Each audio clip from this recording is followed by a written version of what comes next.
on facing conflict consequences in the Southern Neighbourhood and the role of towns and regions. In a minute, we're going to see a short film to introduce this session. Before this, maybe just to answer a few questions, why this session here? Well, it's not really a secret. It's because when PLATFORMA Secretariat started working on what are we going to do in Nicosia in our roundtables, we thought that, yes, we can have a roundtable on energy or climate or public transport, but then we quickly realized that the most pressing issue for many, many towns and cities these days is the refugee crisis.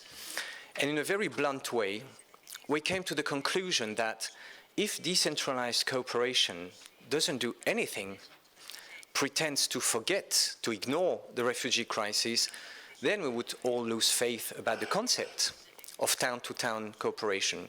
We thought we have no choice, we have to do it, and that's how it all started. So before the film, to introduce our speakers today, another secret I need to share with you. We met the speakers and I earlier this afternoon, I think, just to prepare this session. And funnily enough, after 15 minutes, they all started arguing together about where this roundtable should go, and up to a point, they were starting the roundtable without you.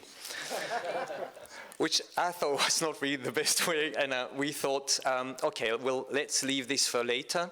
But I'm saying this to you because it's never happened to me before. Conclusion one. Conclusion two is that if they manage to argue and show passion and energy before we start the round table, no pressure, but probably it means that it's going to be a good round table, depends on you too, by the way. And third and least important conclusion, I'm in for a tough time because it seems to me that it's going to be tough to try and keep you on a tight leash today. It's going to be my job to do so. Last point, interpretation, French, English, Greek, German, Spanish, and Italian. At this stage, I think we can start showing this film about Syrian refugees and talking about their journey all the way to Europe. We can start the film.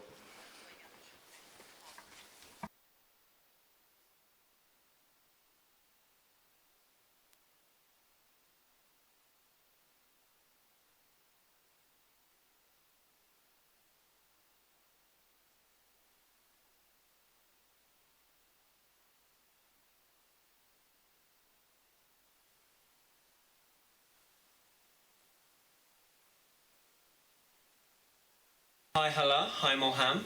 Thank you for accepting the interview. Could you tell us a bit about yourself and your journey from Syria to here? I came from Turkey, the place near of Istanbul, like 3 or 4 hours. After that I went to Greece, to Mytilene Island, to Macedonia, to Serbia, Hungary, Austria. اسمي هلا عياشي. أنا من مدينة دمشق، متزوجة وأم لطفلة عمرها الآن 9 سنوات، 9 وشوي تقريبا. إلي ببلجيكا تقريبا 2.5 سنين. How was your town affected by the conflict? My hometown actually it's affected a little bit about what's happening there, but when I live in Damascus, nothing actually happened. But my hometown, original hometown, yeah, it's affected. What was your plan at the start when you left Syria? What did you have in mind? I thought about to build my new future, to find a job, to find a safety place, to find a place who can live like normal people, like how we lived before in Syria, like normal people. Tell us about your journey from Syria to Belgium. What are the obstacles you faced? What was difficult? بالنسبة لي كانت رحلتي صعبة مثل كل الوافدين من كل طبعا الوافدين مو بس اجوا على بلجيكا، اجوا على كل انحاء اوروبا. بالنسبة لي كانت رحلتي صعبة، جيتها بالبر، كانت رحلتي برية وليست بحرية.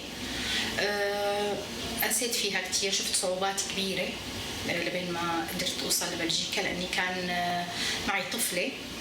هاي الطفلة دائما كان في حاجات ماسة إلى ممكن لكتير شغلات ما تكون متوفرة معي، ممكن للطعام كان بدها طعام فريش، كان ممكن لكتير شغلات ممكن تقضيها على الطريق مثل التواليت وغيره. كانت رحلتي كتير صعبة وشاقة. How could European towns and cities help your city in Syria? I think since they are help us here, they can help us in our city rebuild our schools, rebuild streets there, constructions there, it's destroying them now, so they can building. Let's imagine you were a mayor. What would you do for refugees? We have workers, refugees, and we have refugees. They have diplomas. We have refugees. They have many talents.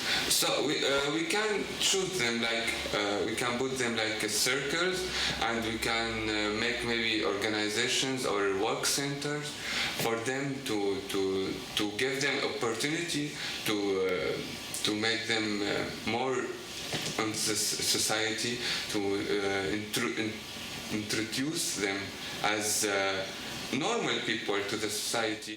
Hala, Moham, thank you for sharing your experience with us.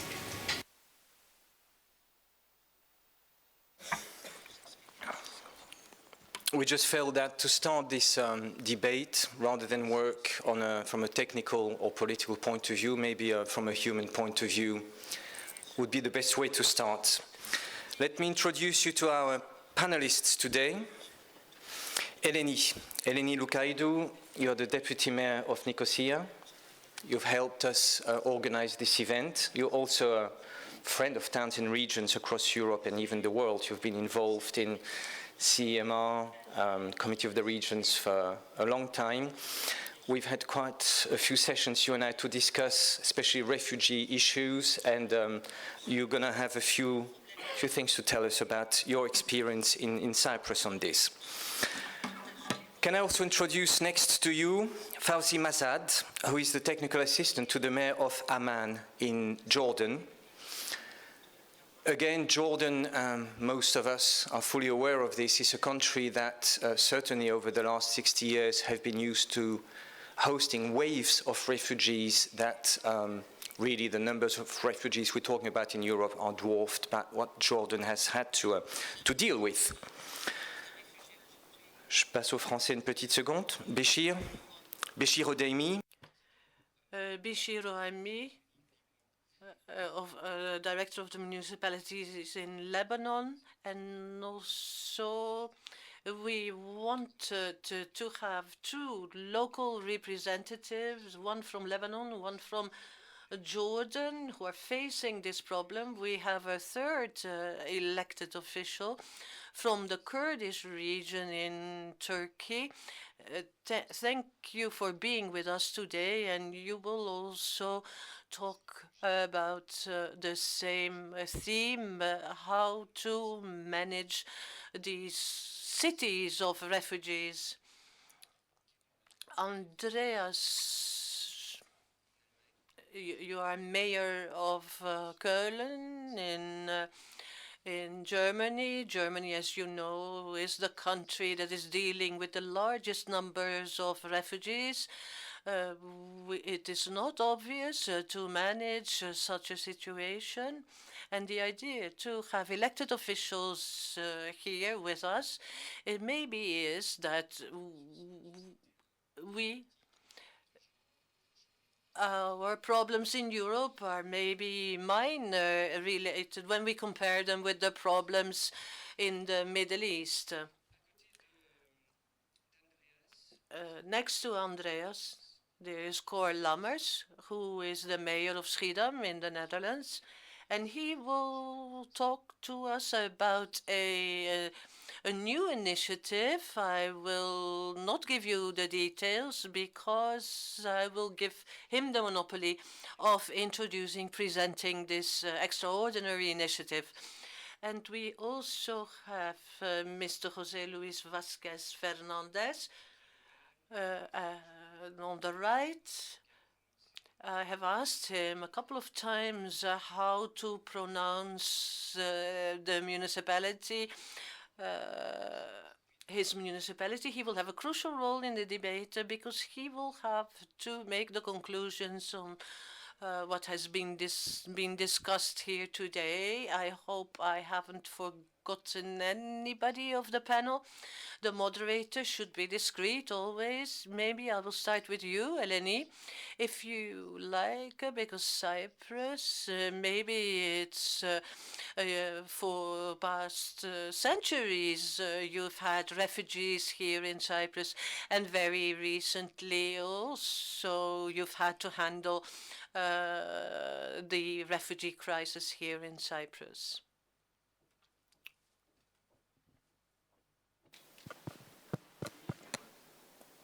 So, hello, Patrizio. Hello, everybody. Hello, everybody. Well, we didn't have a problem with the refugee flows in Cyprus, not a big one, because everybody wants to get to Northern Europe. But we did have 37% of our territory occupied because of the Turkish invasion back in 1974. And about the same percentage of inhabitants were displaced in their own country. So we had to deal with this big, big problem then.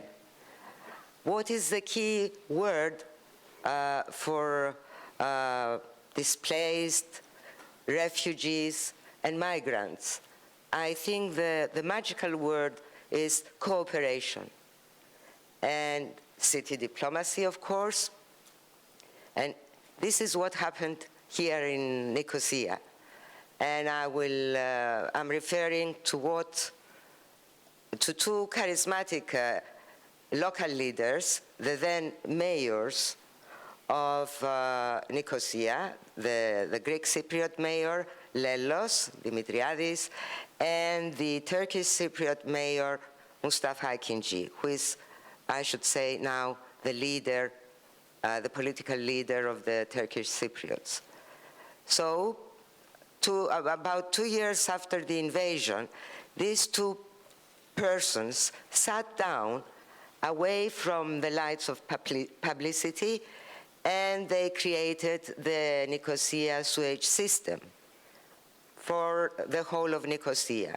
And a couple of years later, they created what we call the Nicosia Master Plan, so that a team consisting of Turkish Cypriots and Greek Cypriots were designing the development of Nicosia as a united city, as if it were a united city, in the hope that when it would be reunited, we wouldn't have any problems like Berlin had.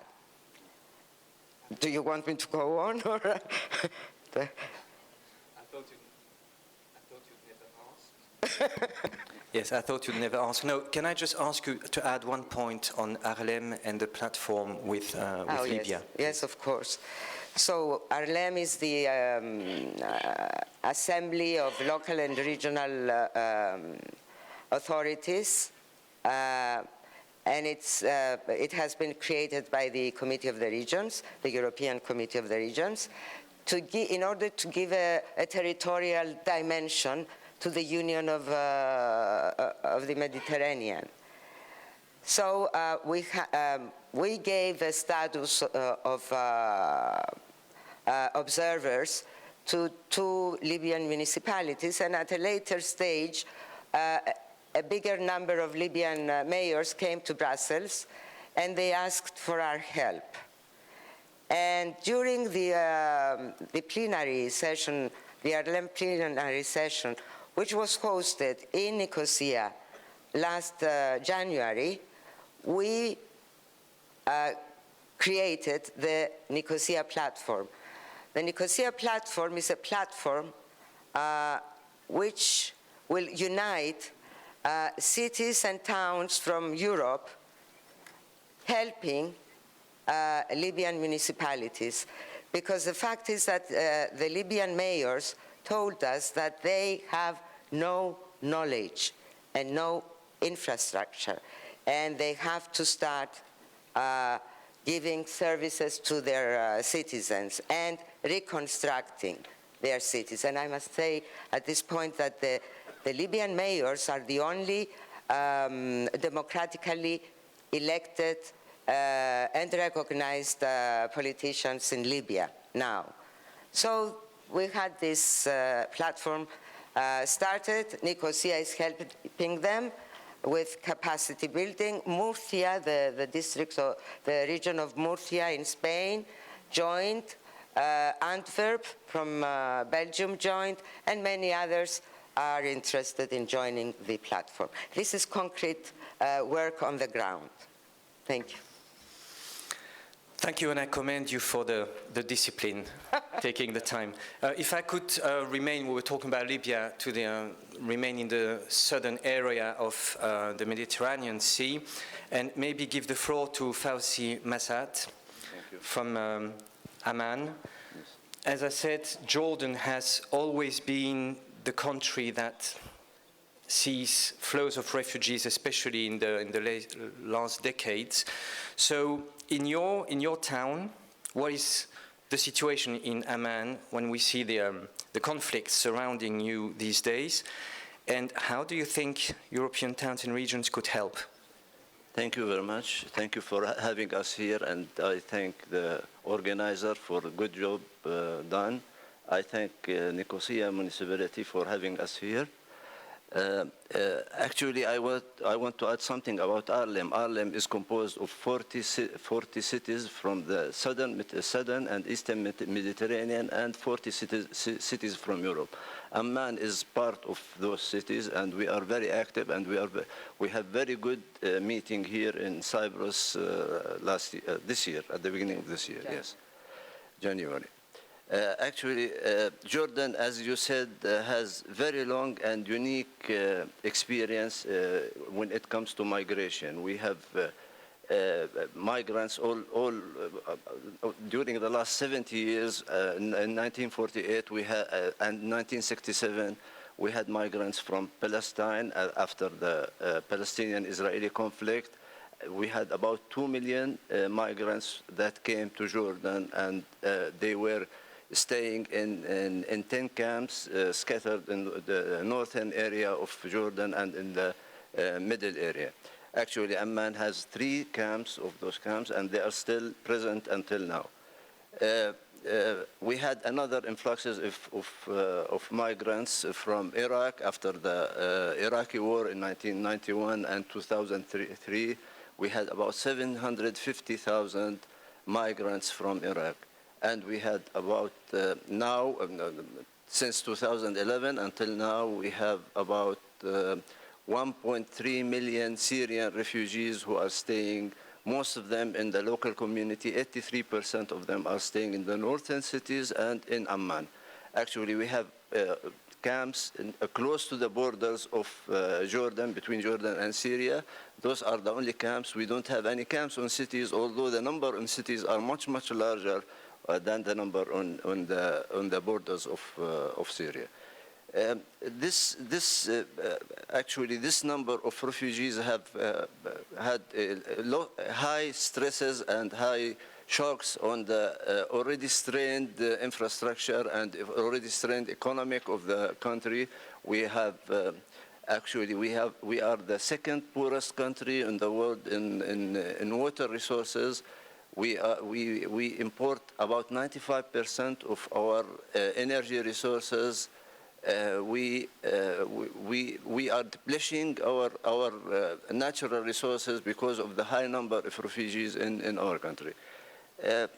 Actually, what we are doing to come over the stresses that we are having, it's a chronic stress, and we are having the local community, the host communities are suffering because of the presence of this number of refugees within them. Actually, we have sounds that against their presence in those cities, and they are asking people to demonstrate against having them in those cities, especially with the elections, parliamentarian elections that is coming, and everybody is trying to have a position on that regard to gain public support and to gain political support. The sectors that have been affected tremendously, actually, it's obvious that education sector has been affected, health, housing, employment sector. Of course, the number of workers have been doubled. Jordan has about 13% of unemployment before the Syrian migrants came in. Now it's a much bigger problem. We have social services problems. We have water and sanitation problems, traffic and transportation. We have the waste management problems. Actually, each problem we had some solutions that to come over it. For example, in education, schools, of course, are not enough. About 1/3 of the total population of migrants who came to Jordan are on the age of school, from about 6 to 17 years old, and they need to have schooling. We accommodated about 70% of them in our schools. The schools has double shift in order to take this huge number of students. Actually, that affected the level of education in our schools. Of course, universities, they are not able to enter universities because universities are even very expensive for Jordanians themselves. But schools, we accepted all the students free of charge, and we are doing very well. Actually, not all Syrians are in schools now. Probably 2/3 of the Syrian students are having school now. Can I just ask you, because we have a mainly European audience here, how can Europe's towns and regions help? Actually, we have very long partnership with the European cities. We have twinning between many cities and Amman, for example, Athens, one of them, Rome. We have Paris, and we have a good cooperation between cities, European cities and Jordanian cities. Actually, we are partners also in 100 resilient cities. It's about 67 cities that cooperating all over the world to cover the impacts of any shocks and stresses that come to the city. And one of them is, of course, the migration problem. We have partnership in C40, the climate change, and we are doing very well in that regard. We have a lot of programs. We have a lot of cooperation with international agencies. We have a lot of projects. Actually, we have projects on waste management. We are producing electricity from waste now, and we have projects to waste to energy project. Actually, we have tendered it to come over the accumulated and increased number of waste that is coming because of the huge numbers that that coming to Jordan. Actually, the Jordanian population is 6.6 million, and we have about 3 million of refugees that are in Jordan right now. In Amman itself, the population is 2.6 million, and we have 435,000 refugees staying in Amman, but without any camps. They are staying in host communities, and they are living in houses, and some of them are living in the suburbs, but still they are treated well, and we have no problem. But we have, of course, traffic problem. You can imagine how much traffic has impacted because of the huge number of people. Thank you. Thank you to you. I'll switch back to French for a second. Béchir Odemi. Mr. Odemi, we have spoken more than an hour earlier on about the Lebanese cities to host these refugees. I've heard this for a long time. Lebanon has received more refugees than Europe altogether. And Lebanon is a very small country, and this is what we should keep in mind when people in Europe are saying that Europe cannot host all these refugees who are coming. So how do you manage this on the level of the Lebanese cities, and how the regions and the cities in Europe can help you in this? Thank you, Patricio. I am not going to repeat what my friend has said, my Jordanian friend has just mentioned. The same problems. There's a study that has come out at the end of 2014 presenting it was done by the presented by the Prime Minister on the impact of the Syrian refugees on the Lebanese environment. You can read this study, but it's a catastrophe on all the levels.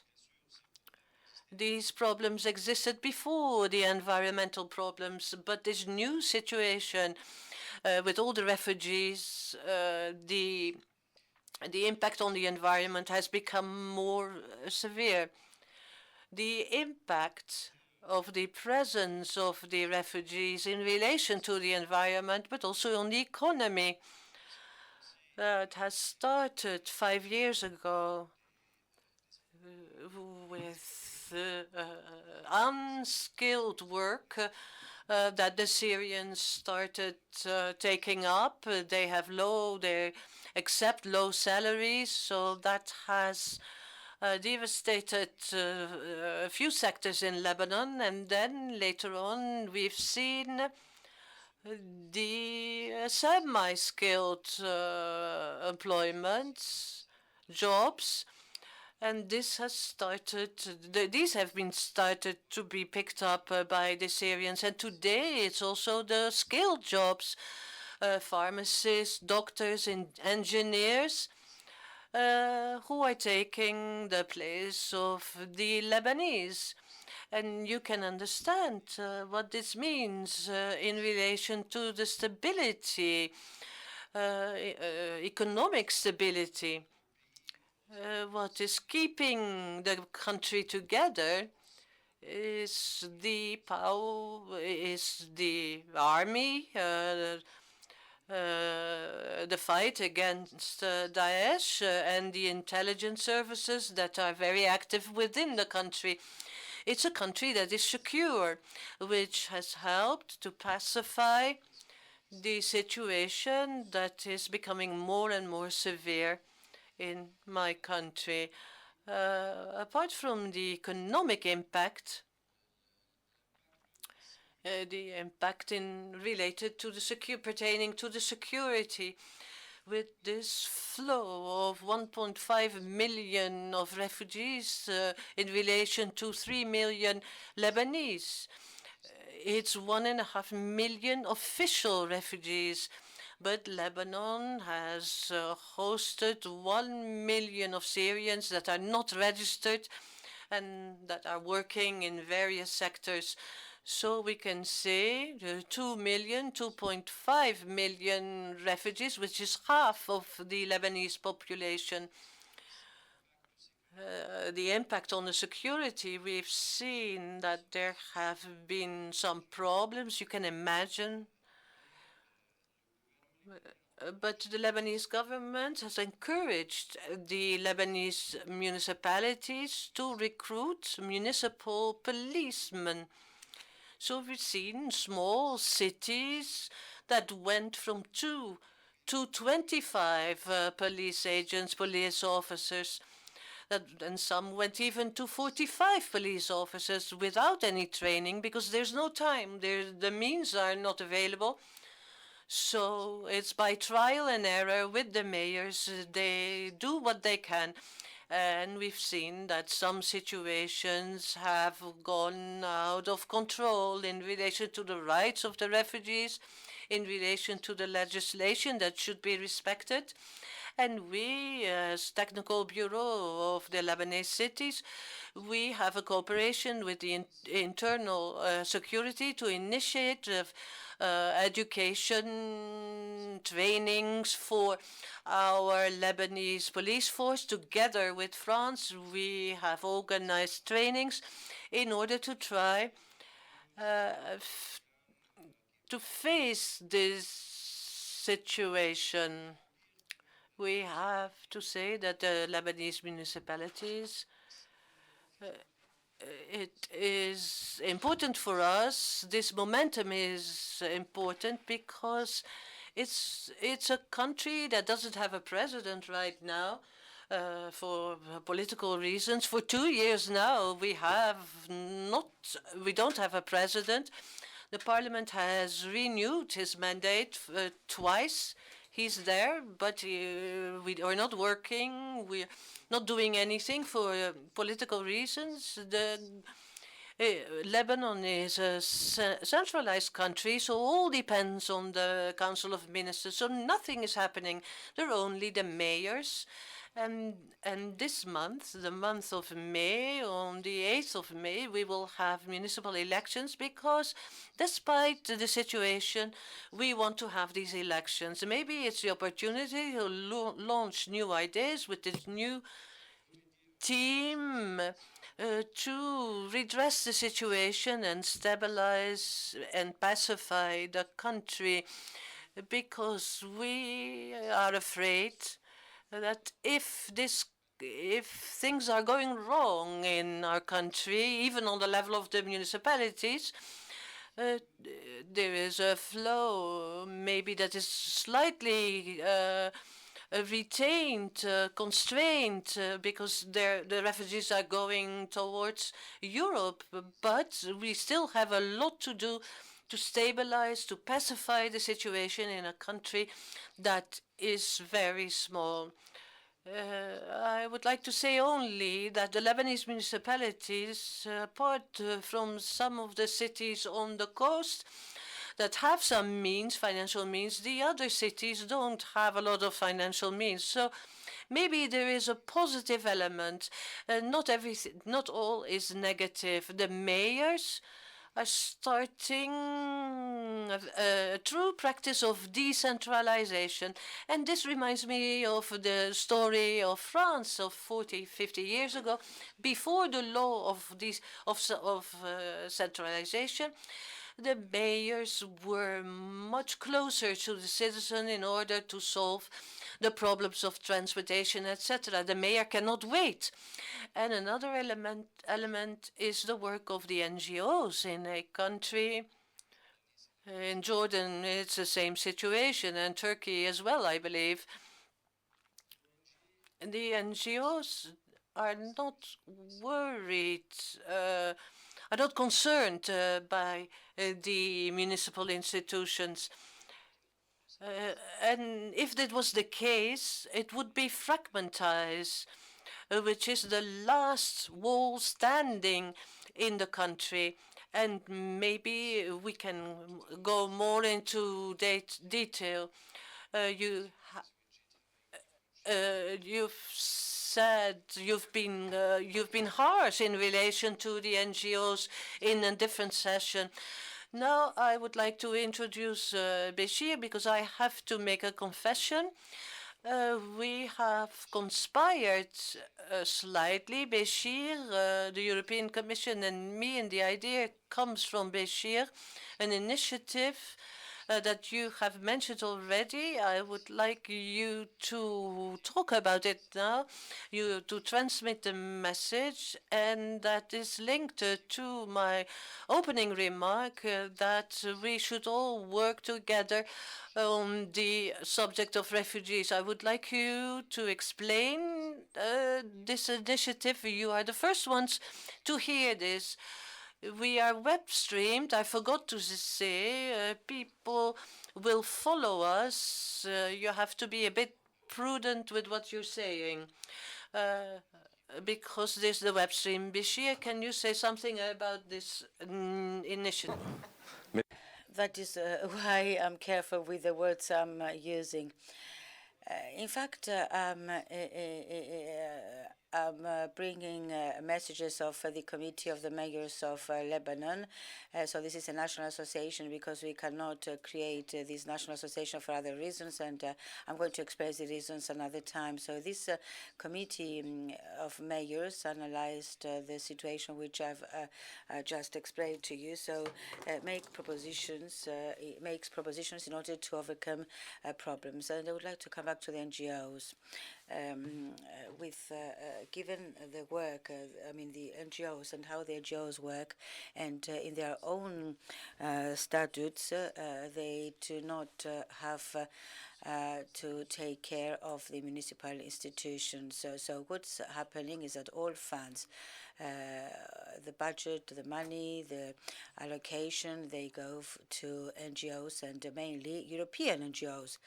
Therefore, we see that there is a flourishing of these NGOs, which are being multiplied, and they start off with millions, and they do not know nothing. They don't know the contracts, they do not know the real problems, they do not have any communication with the mayors, so they just come to take information and they leave after that. So you have to listen to the reaction of Lebanese mayors vis-à-vis the NGOs. I cannot say this not here.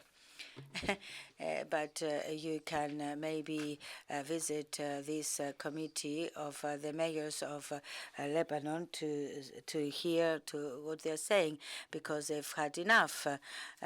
So I'm saying this because the Lebanese government, for about 2 or 3 years, struggled with the NGOs in order to incorporate them into the assistance. The local assistance. So when these host communities they are involved, you are not talking about municipalities, so you call them communities. So another proposal would be, because we are spending our time going from one meeting to the other. The next one is in Geneva. The other one is Silvano organized it, and then it's going to be the executive bureau. But maybe I think that we should leave this room with a very simple idea, as you say, to mobilize a European cities network, and we should do this around a project, not to give allocations and money, but it's to give some money, but this money has to go to towards a project which will say we have to set up institutionally a number of Lebanese cities which are more exposed, in order to set up an office for rural development which can safeguard the coordination with NGOs and so on and so forth.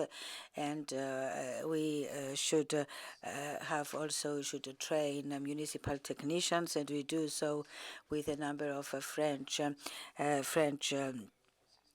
colleagues, for example, for special sectors such as water supply or sewerage and so on. So we could further develop this idea in order to generalize this idea. And if we have the means, we can, of course, train the municipal policing, the police officers, and we can train the municipal technicians and so on and so forth in order to be able and manage this problem of refugees in the best possible way, because this is a problem which will last for a long time to come, and it's very important for us to manage this situation in the correct way. Conclusions from this roundtable, we're only at the beginnings, that is that PLATFORMA and CEMR will now launch an appeal to their partners, national associations, towns and regions, based on documents that Béchir should send us, and Michel Laloge from the European Commission, from DEFCO, will also be involved to see on his part in Brussels from the institutions what can be done. And we will definitely let you know more about this once Béchir has sent me this document. So it's down to you, Béchir. Thank you. So we've spent a bit of time in the southern coast of the Mediterranean. Now I would like to go back to Europe, back to you, Andreas Volta. You're the deputy mayor of Köln. Sorry, I can't look at you like now, otherwise I'm off microphone. What strikes me from what we hear, and feel free to disagree with me, is that when we see the scale of the issues faced by countries and cities like in Lebanon and Jordan, it looks like our problems in Europe are not that big, are they? I mean, Bashir was telling me earlier in his office, they have a generator, they don't have water, they don't have electricity, and they have to work on a daily basis for things like this. So I know it's a bit challenging and provocative for me. That will be my second question to you. I mean, our problem seemed very small compared to theirs, but as promised, maybe if you could tell us the situation in Köln from the refugee point of view.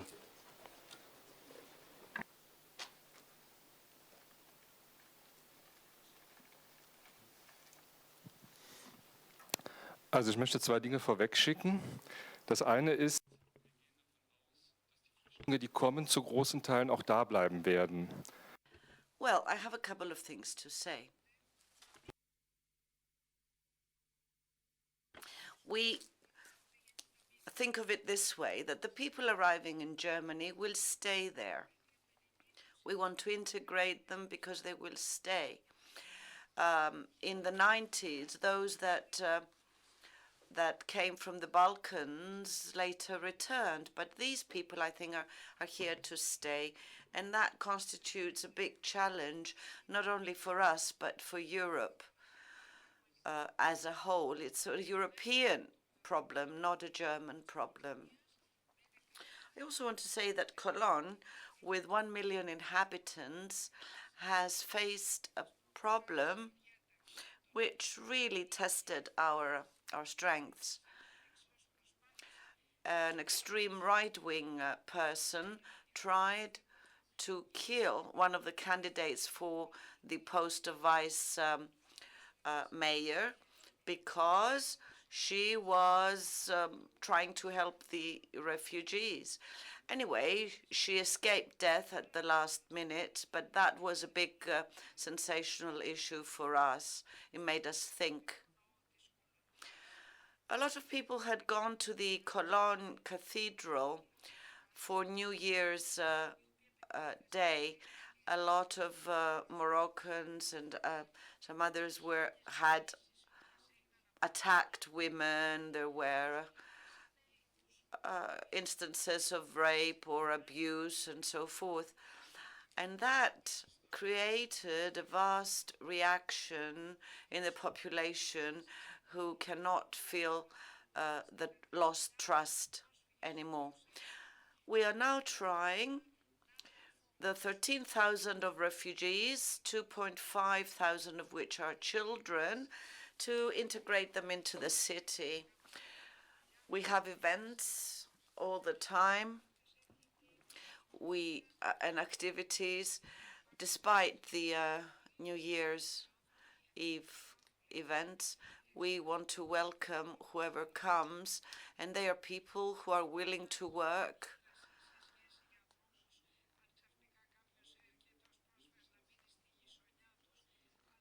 Our residents don't react if a refugee comes to settle into their neighborhood.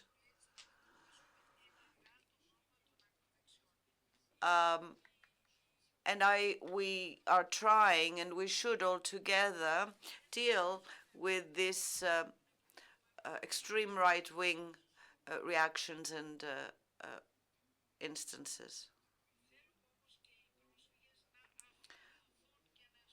But we also want the refugees to make an effort to integrate. And that means that they themselves should respect women's rights. Their women need to go to school and also respect the Jews that live in Germany and so on. Many in Germany are learning Arabic at the moment. They are learning Arabic. There's this movement to support and better understand this new culture. One of our biggest issues is housing. Where will they sleep? Where will they stay?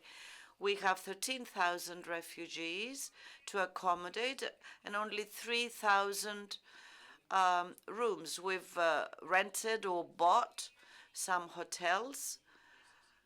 We rent some other buildings, and the rest are staying in various sports facilities. That's the best we can do, and it is our biggest problem.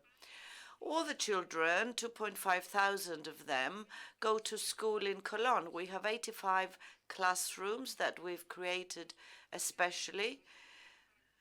All children attend school, take classes, and we have many volunteers that help them with the German language, that help them with their homework, that help them adjust. Another issue is when people come in to ascertain what was their job beforehand, before they came to us, and so that we'll have a starting point. Of course, the key for success is language.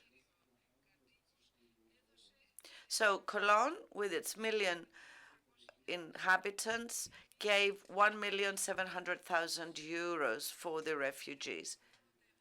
Sorry, 170 million. We only got 100 back, so 70 came out of our pocket. Cologne is not a very rich region, but as we said before, it's a big challenge, and as Angela Merkel said, we will do it and we will make it in the end. We do believe that. We've heard representatives from Lebanon and Jordanian cities. We're going to hear more experience from the Turkish Kurdistan in a minute. But do you feel that hearing them coping with the same problems, of course the background is different, but the bare problems are the same, you have something maybe to learn from the way they host refugees, how they have to work to integrate them?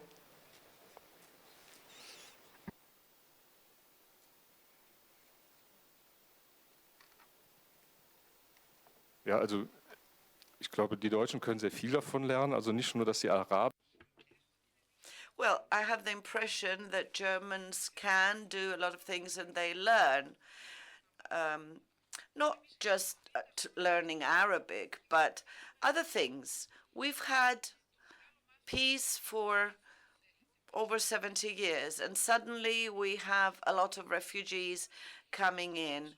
So this all happened very fast, and we Europeans have to work together to avoid these conflicts that pushed all these people away from their homes and into our countries, that this kind of thing won't happen on our territory. Someone said that those that doubt Europe or are disappointed in Europe should visit the cemeteries of the war victims, and then they will understand why refugees have to be helped.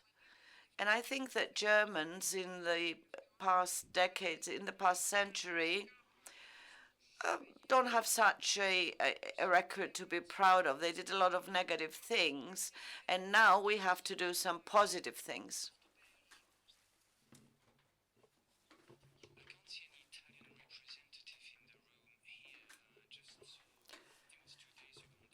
Website, they interviewed 2 ministers for European affairs and the finance minister, and it came out of this program that Italy expects to host 300,000 new refugees by the end of this year.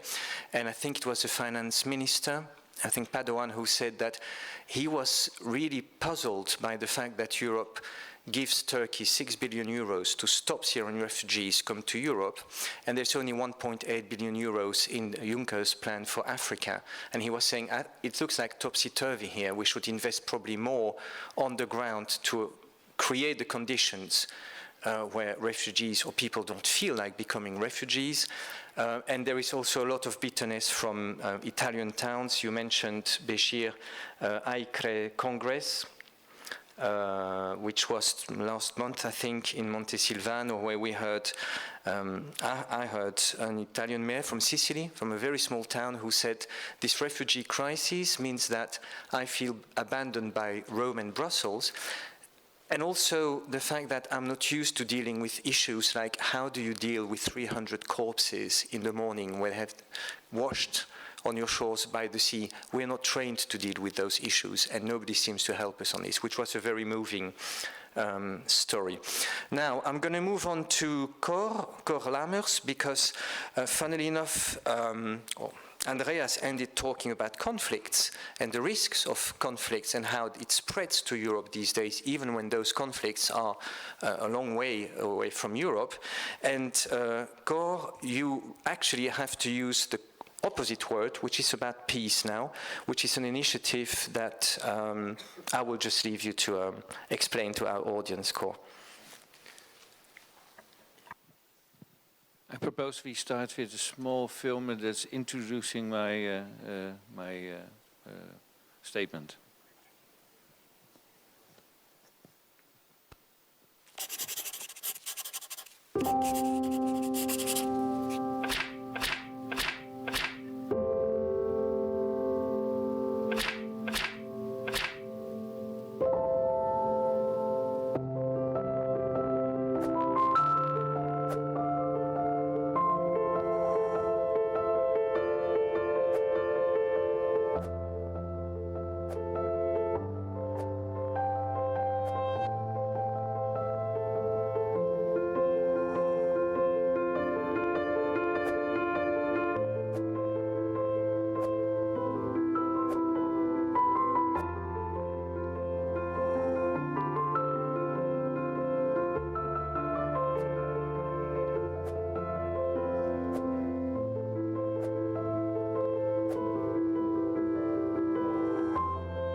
There is much attention from the international community for fragile states, and you see that governments are challenged to look for interventions and solutions. And the risk when national governments are trying that is that this reflects a top-down strategic direction from capitals with limited inputs from the local partners. And what donor governments generally don't sufficiently recognize is that at the center of the conflicts and their consequences, local governments are dealing with the crisis on a daily basis. It's expressed by our colleagues earlier in this session.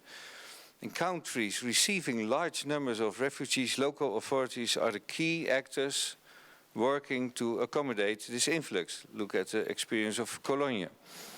At the same time, in regions facing conflict or potential conflicts, local governments need to ensure basic service delivery and social inclusion. And in fragile states, many cases, the local level is the only visible representation of the state and the sole provider of basic services. So local governments also play an important role in promoting social cohesion in their communities. Local leaders can help to overcoming divisions among the populations, for instance, along ethnic or religious fault lines, and can thus promote a culture of peace. In former Yugoslavia, for example, there are interesting examples to be found of local authorities undertaking initiatives to counter extremism and ethnic conflict after the war, and stimulating peace-building efforts and the participation of citizens.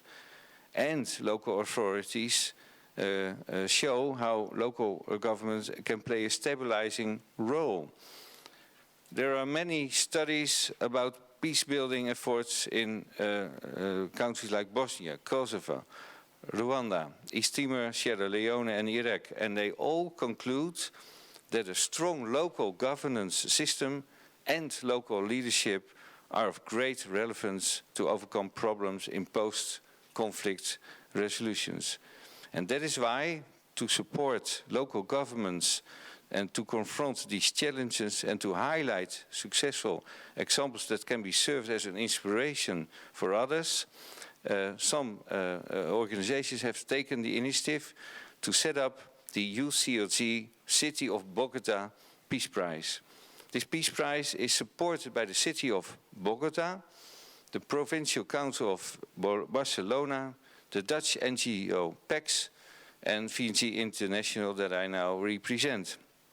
And the local governments that have innovative approaches in contributing to peace and dialogue can apply for a prize of €20,000, which will be awarded at the UCLG World Congress in Bogota in October of this year.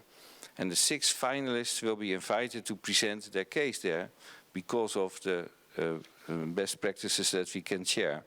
And with this prize, we aim to contribute to the full acknowledgement of the important but often overlooked role of the local governments as peace-building actors.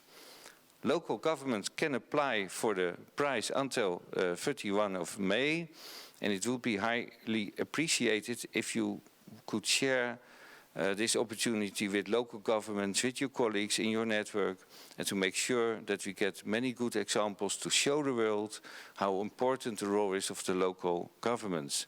You can obtain this brochure at the decks of PLATFORMA just left outside when you leave this room. Thank you for this announcement and information. Before giving you now the floor, one more piece of information from me linked to Béchir's initiative and to the fact that Cor Lammers represent VNGI, the international branch of the Association of Dutch Municipalities. VNGI and PLATFORMA, in the framework of our strategic agreement with the Commission, are working on what will probably be dubbed or called Connect, which is a mechanism that puts in contact towns and regions, let's say from the south, with Europeans when they seek expertise.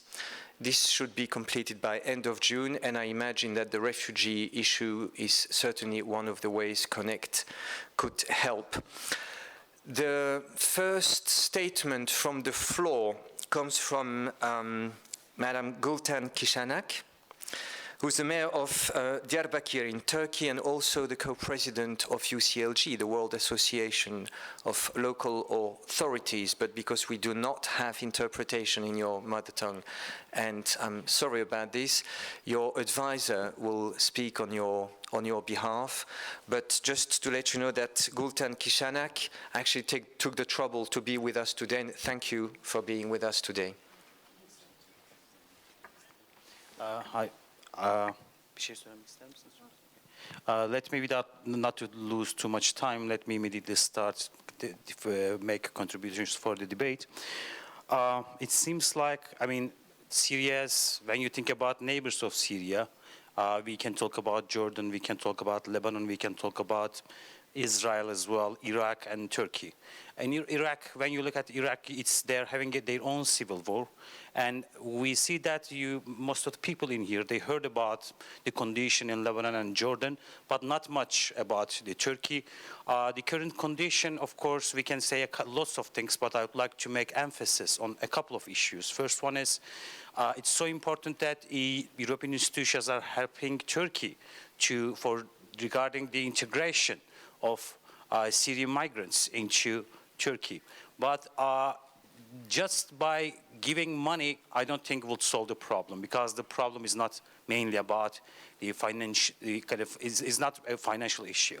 The problem, if we are talking about integration, too many comments already were raised in this floor, but Turkey has no such an experience. So therefore, when you just look at the plan of the government right now, there are 82 provinces in Turkey. We are talking about 80 million of people living in Turkey, but the government's plan is to locate them into 4 main cities, like Antep, Urfa, Hatay, and Maraş.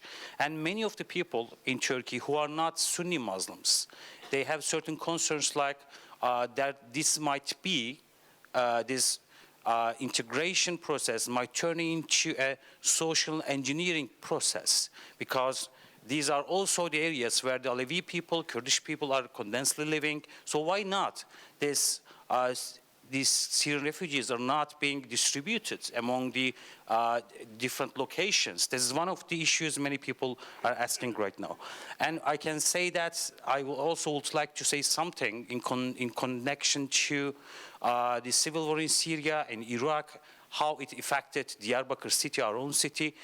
When you say Diyarbakir, it's the cultural capital of the Kurdish region in Turkey, and it has quite a large population, 1.8 million, and the last 3 years of our city seems to say a lot about the relationship between the armed conflict and migration, because 3 years ago, the conflict within the Turkey, which came out because of the Kurdish question in Turkey, which means the conflict within Turkey had ceased for 3 years. And meanwhile, civil wars broke out in Iraq and in Syria.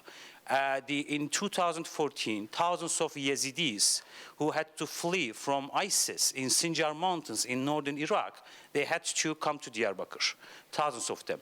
And we have a refugee camp for them in Diyarbakir. And more importantly, a huge refugee flow, about 300,000 people who were again fleeing from ISIS attacks from Kobane, from Syrian Kurdistan. They came to Kurdish cities in Turkey as well. So Diyarbakir has been one of the main cities that hosted those refugees. We believe that, as our mayor believes that also. While we are talking about refugee issues, we also should talk about the root causes of the issue that we are having right now. How come we can come up with a serious solution proposals? It seems like our experience with migrants of Kobane tells us a lot. We hosted about more than 200,000 people from Kobane, and this totally happened without any serious support of the central government. And social solidarity networks, NGOs, municipal bodies, they worked quite hard. And we see that after a year, after Kobane got saved from ISIS and a relatively secure environment emerged in Kobane in Syrian Kurdistan, most of them turned back to their houses. I think the best thing to be done to those people in Syria, in various parts of the Middle East, would be enabling peace in Middle East, and in this way making them, at least giving them choice to go back to their hometowns if they want to. It depends on them. I mean, maybe if they're already could make it into Europe with having serious dangers, but this should be, this is one of the lessons that we learned from our relationship from the Syrian case. So therefore, I would like to emphasize one last thing before finishing my comments and for the debate. Right now, Turkey's own conflict with the Kurds started in the last 8 months. So right now, we can say that it has been 8 months something, the armed conflicts restarted in Turkey, and 338 civilians got killed during this conflict, and 78 of them are children, 69 of them are women. Thousands of people from both sides, fighters, died as well. And we can say that a huge migration flow started within the Kurdish region. Right now in Diyarbakir, one from Sur district, which witnessed the conflict, you can say that 30,000 people had to migrate to other parts of the city.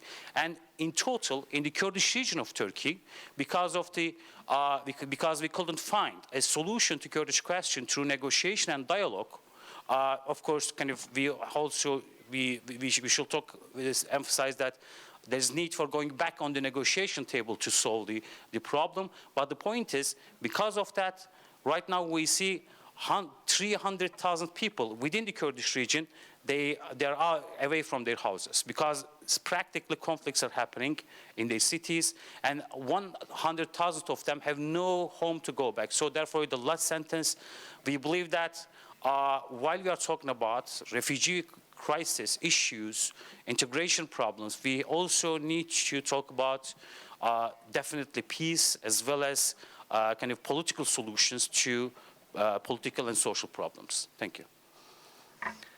Thank you for your contribution. So if I can sum it up, that Turkish towns feel left out, just like the Greek, Italian, Jordanian, or Lebanese ones, that we need to talk on integration and we need peace. In a way, you've just done the job of José Luis Vázquez Fernández, who's supposed to wrap up the whole session for us, so you are having an easy time.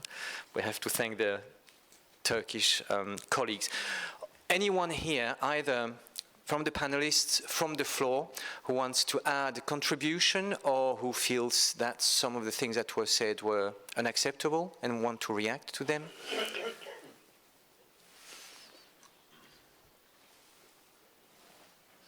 Sandra? We couldn't stop you talking when you were at PLATFORMA, and it's still the same.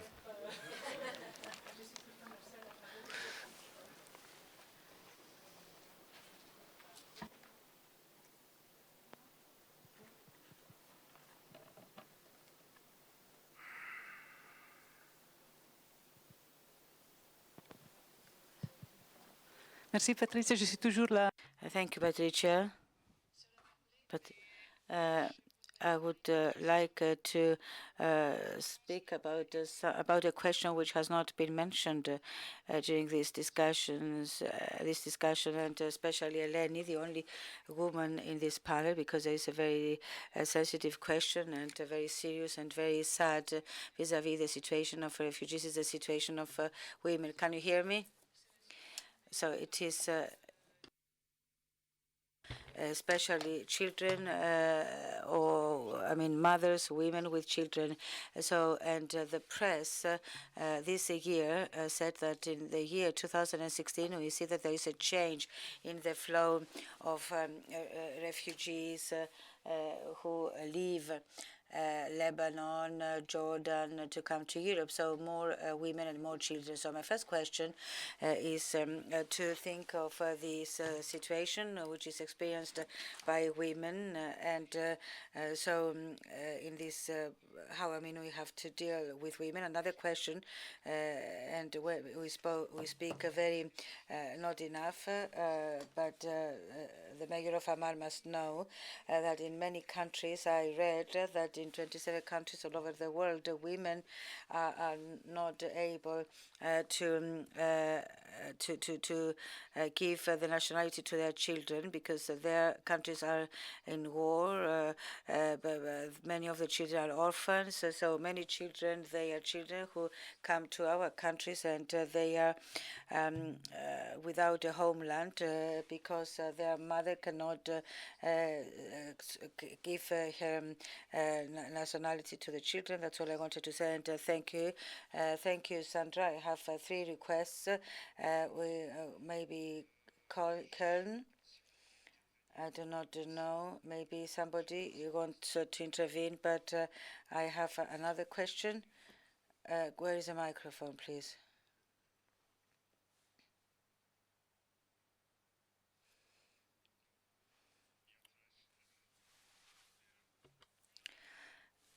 Kurz einen Satz. I'd like to comment on the issue of women. In Cologne, as I said earlier, over the Christmas holidays and New Year holidays, there were attacks against women, mainly at the cathedral.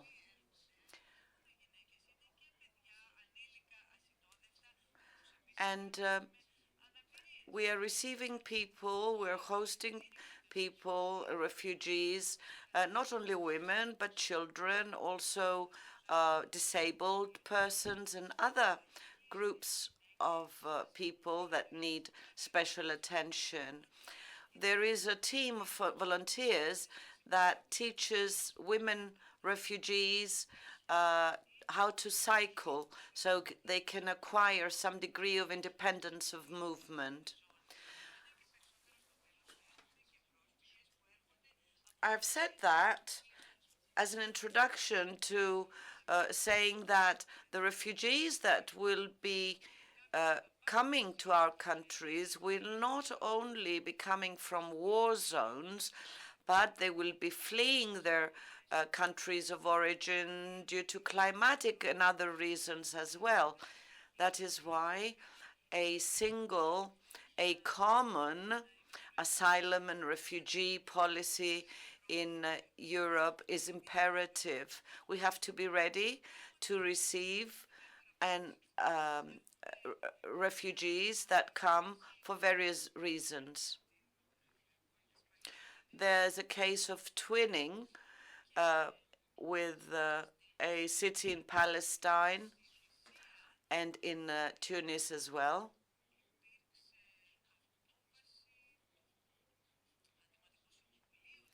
The Municipal Council of Cologne decided to help with the rebuilding, if you like, and to rebuilding citizen participation in Tunisia. And also in the Middle East, countries that border onto Syria, in Bethlehem, we have cooperations with Bethlehem and other cities there on utility services, on public services. We've heard how we have to look at the causes of behind the refugee waves. That's very important. Let me also say that we have refugees in Cologne from Northern Africa, and our police department has a twinning arrangement with a city in Africa. List at the end of the room near AFC-CEMR.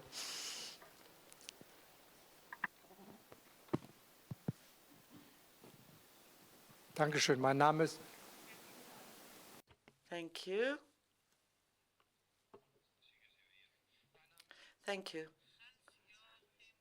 My name is Hans-Joachim Bargels from Zagreb.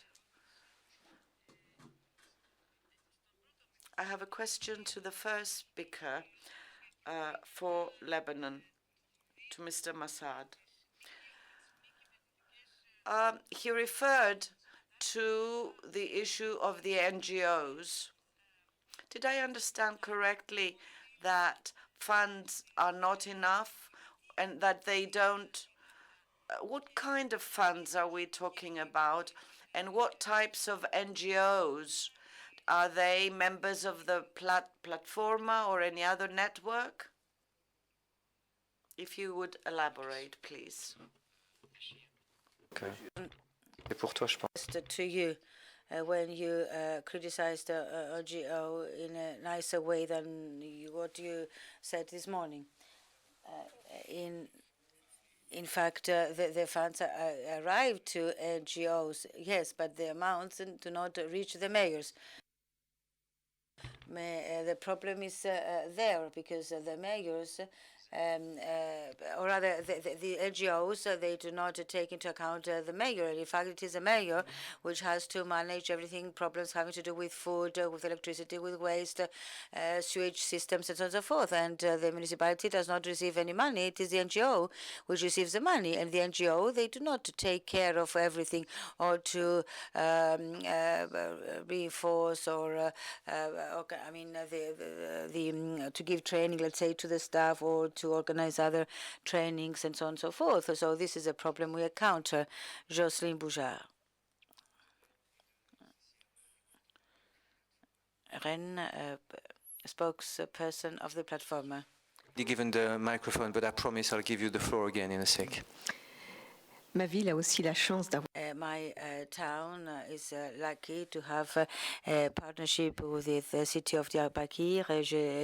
I'm very happy to have here the mayor of Diyarbakir.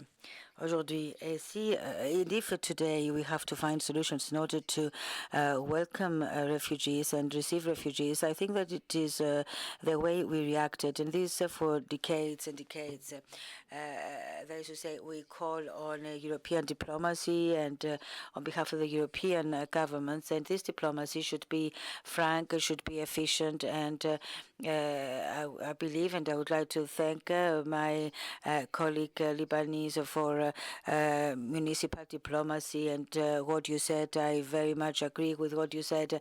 I think that we have to react against wars, because anyway we have a lot to do vis-à-vis problems having to do with the climate change, and it's very difficult to give replies to this question. Therefore, our obligation, our duty, is to prevent conflicts, and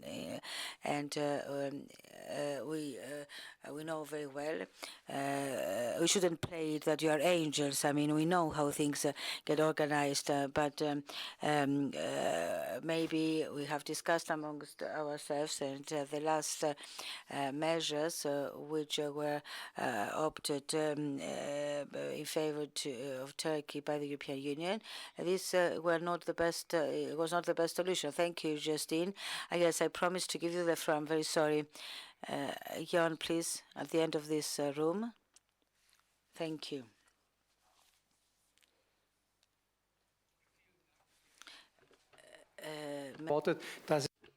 Thank you. Well, the first leg of my question was answered. So I had understood correctly about the NGOs. So we, as Europeans, try through NGOs to help any non-NGOs, but we don't always do such a good job. The thing is, which NGOs are active there? Which organizations are behind this? And who is it that stops the money reaching its destination, where it should reach?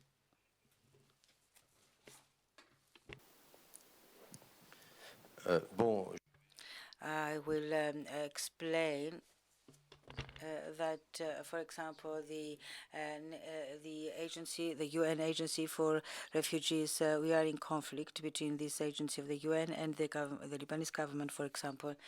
So it is the United Nations. So this type of organizations, the UNDP, for example, the UNHCR for the human rights of refugees. So all these organizations, the UN organizations, they focus their funds with the government, but then they do whatever they want. So there is a problem with the registration, the distribution and allocation of the financial assistance. It is in conflict with the government, Lebanese government. It is an open problem, and it is very severe. Maybe you are not aware of this problem.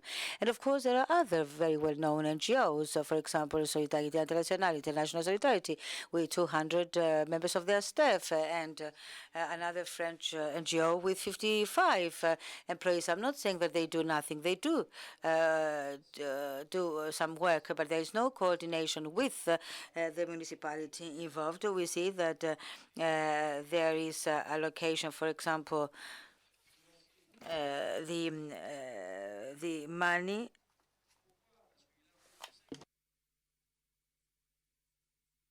there is an application, so they send it, or rather they sell it back, so they can, so they buy it, they buy it $10 and they sell it for $25, so they have cash money. So the mayors who are there, they do not participate in the distribution of help and assistance. So they do not use the mayors, and there is not one single project, not from the side of NGOs, nor from UN agencies, and there is nothing from the side of the Lebanese government. This is a very passionate issue but this is not the debate, and this should be the cooperation between the cities on the refugees problem. Maybe you could continue to discuss about this problem of NGOs later, but in the meantime, I would like to ask whether you have other questions or anybody else would like to take the floor. Maybe I would like to give the floor to the most patient person from the beginning, Jose Luis Vasquez Fernandez, from the beginning of this session. You have been sitting there quietly, taking notes, and now you have the daunting task to try and sum up everything that has been said today. One more thing before it's opened, when we had our conversation here, we were saying, Jose Luis and I, let's hope it's not another of those blah, blah, blah sessions. So maybe the first question to you is, did you think it was one of those blah, blah, blah sessions or not? Indudablemente no. Undoubtedly, no, not at all. You just have to look around and remember what has happened in the last intervention from Bashir. So I'm going back to your first words, Patricio, when you spoke about the dignity of persons. The dignity of persons, like the dignity of institutions or the dignity of states, is qualified by the preservation of its values and identities. And I'll put brackets here to say that among its identity, Europe, it wants to preserve the human rights and fight for human rights. Never mind where this human being is coming from. So the first question that I would like to put to you is Europe preserving the dignity of its own dignity? I know it's crystal clear to me that local institutions, that is municipalities, do so. I know that citizens do so. I know that society is completely committed with this reality that we have been talking about today. And I know that CEMR is also committed. So much so that the problems that we have in our agenda as municipalities, we have local finances, development at a local level, the fight for biodiversity in our territories, sustainable development. All of that we have left aside so that we can have in our Congress the first priority, the real problem that Europe has. Because Spain is in Europe, it is in the Mediterranean, and anything in the Mediterranean has to do with us, and it affects us. And anything happening in our neighboring countries is part of our reality. So I believe that from the interventions made by my colleagues, you can see the projection of the dignity of European citizens, citizens of the countries who are hosting, receiving the refugees, as well as those who are sending them. The citizens have that dignity, and I say that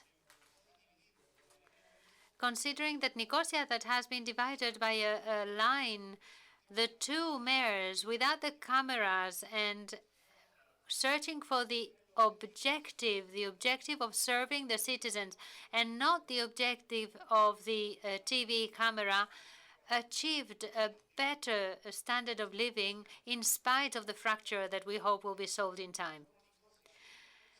The Nicosia platform, I'm sure that Nicosia has its own problems, but it works on its solidarity to try to solve the problems of those who have bigger problems, and it has given dynamic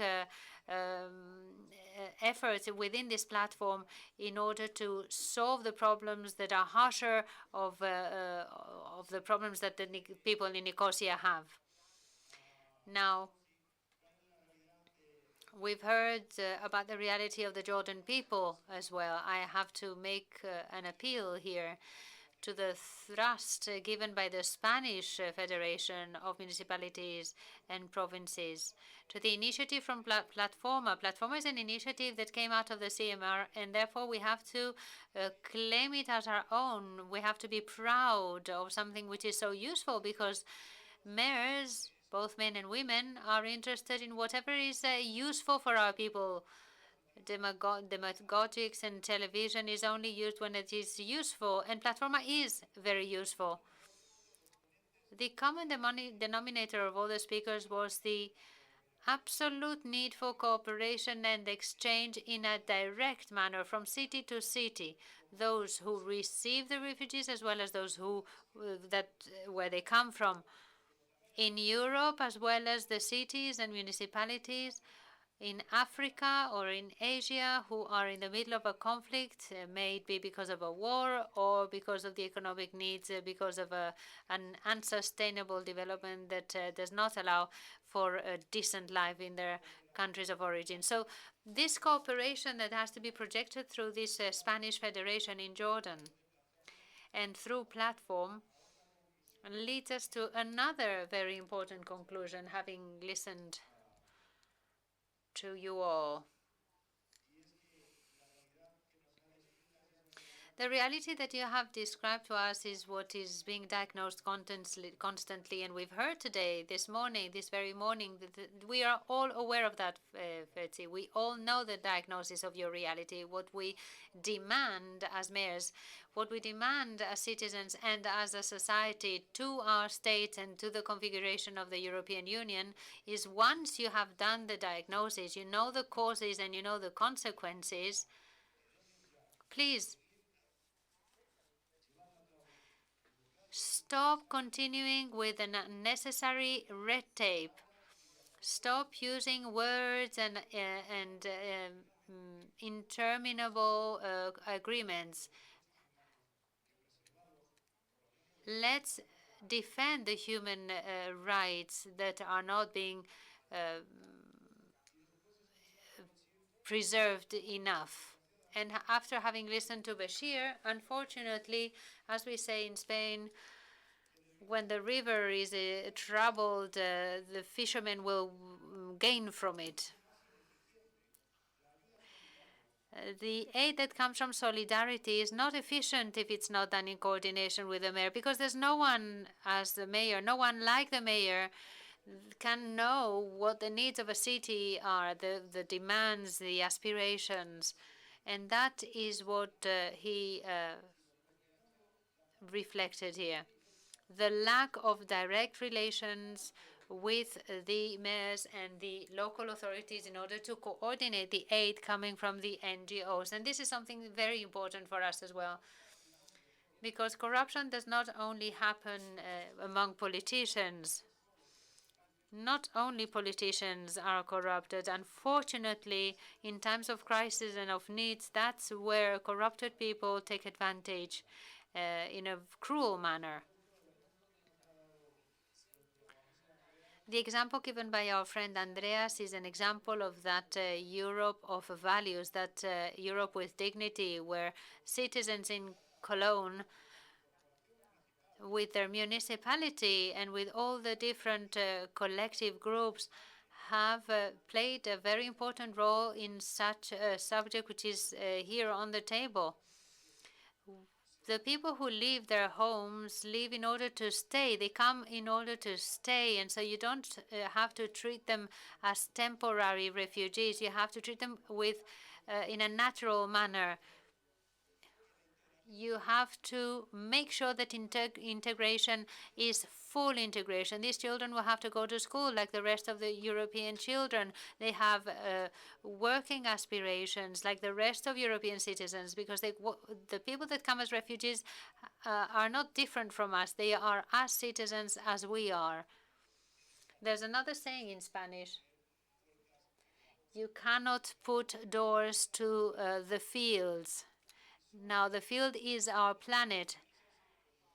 Only if we intervene in the places where conditions are not sufficient to preserve life, that is the only way to guarantee that we will not have to have those pressures in other places where the quality of life is well known by everyone. And finally,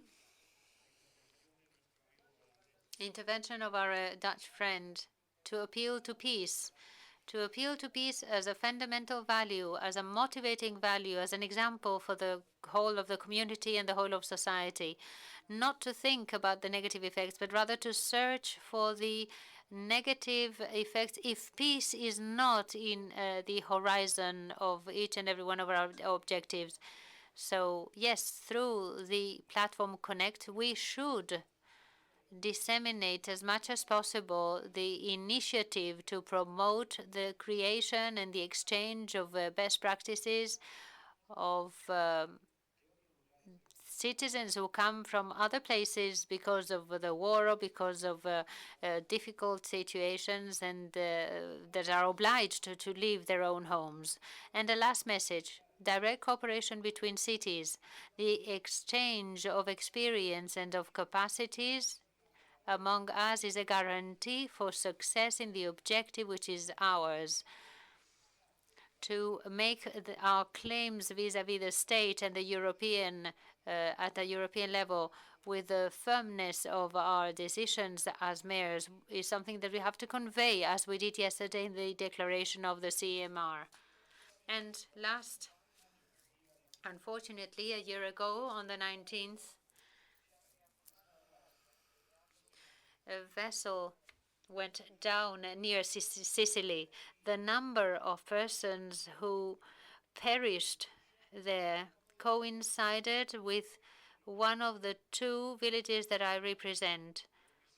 And I imagined what it would be like to see my whole village dead. And that is the reality. That is the reality. So what I can say as a summary, and I do coincide with you, Patricio, as well as with our mayors of Turkey,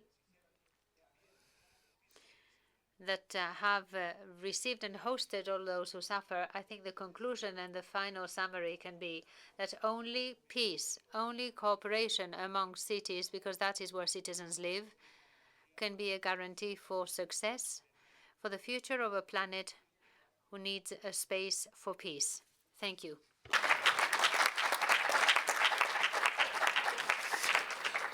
Thank you for this conclusion, passionate, comprehensive.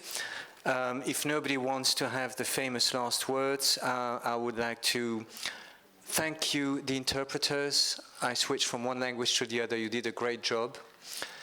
Thank you to PLATFORMA staff who I think did a good job to bring you all here today.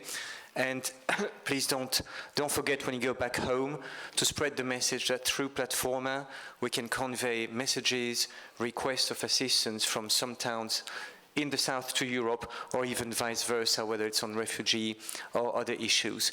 Many thanks to all of you. I hope you enjoy your stay in Nicosia.